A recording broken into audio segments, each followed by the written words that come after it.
In the early 2000s, Nokia was synonymous with mobile phones, dominating the market with sleek designs and innovative features. Their devices were a staple in every pocket, a symbol of connectivity and modernity. However, as the smartphone revolution began, Nokia's inability to adapt to touchscreen technology and app ecosystems led to a rapid decline in relevance. The introduction of competitors like Apple and Samsung changed the landscape, offering smartphones that not only called but also transformed daily life with apps and user-friendly interfaces. Nokia's reliance on its Symbian platform became a liability, leaving them stagnant in a fast-evolving market. Ultimately, Nokia's downfall serves as a cautionary tale about innovation and adaptability. Their fall from grace illustrates how quickly a titan can vanish when complacency replaces the pursuit of progress in an ever-changing technological world. In 2007, Nokia dominated the mobile landscape, a titan towering with a 40% share of the global phone market.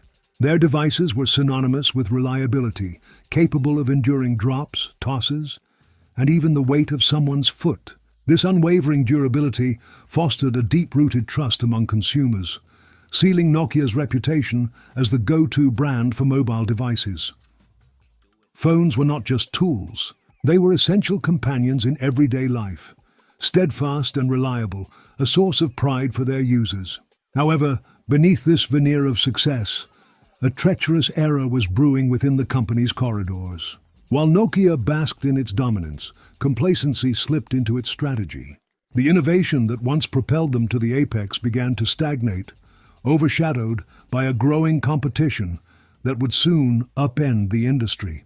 Quietly in the background, a new contender was meticulously crafting a product that would challenge everything Nokia believed about mobile communication. Apple, under the vision of Steve Jobs, was stirring the waters, nurturing an idea that would soon morph into a phenomenon.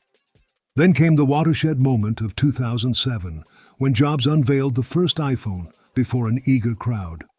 This was not merely a phone. It was a revolution wrapped in sleek design and cutting-edge technology.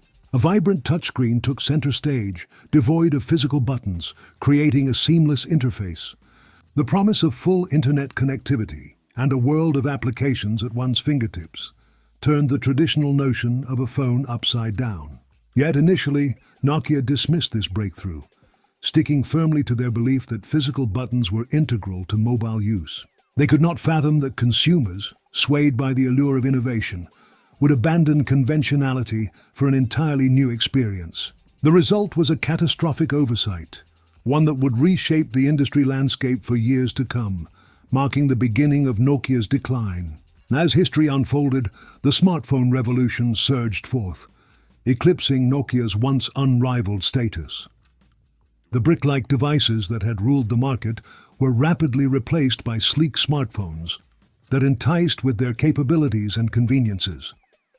With every flick of a finger across touchscreens, consumers were ushered into a new era where their phones morphed into essential conduits for communication, entertainment, and productivity, something Nokia had failed to foresee. In a blink, the trust built over years of reliability eroded as people flocked to the shiny new devices, leaving Nokia grappling for relevance in a world that had moved on.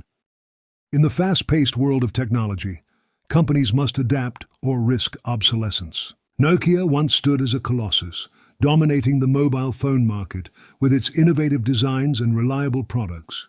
However, during a crucial turning point, Nokia faltered, finding itself ensnared in the web of its own success. While rivals like Apple and Android surged forward with fresh innovations and user-friendly interfaces, Nokia was shackled by outdated software and a convoluted system that left consumers frustrated.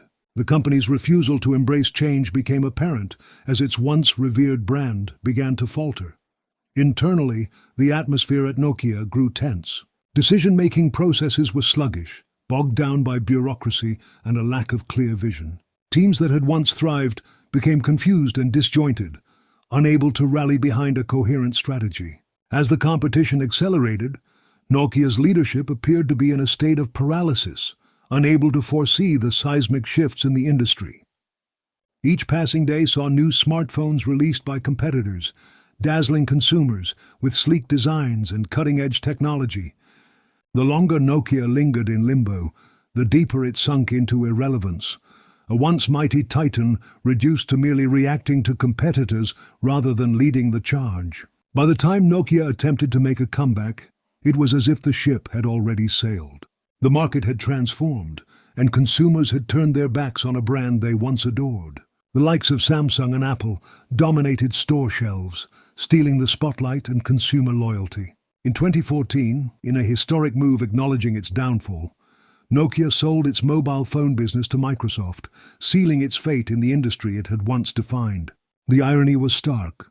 This was a company that had molded the very landscape of mobile connectivity, yet found itself on the losing side, a forgotten relic of a bygone era.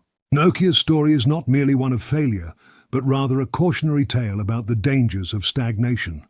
The moral is clear: success is not guaranteed. Companies must continually adapt and embrace change. In today's world, innovation is the lifeblood of a business.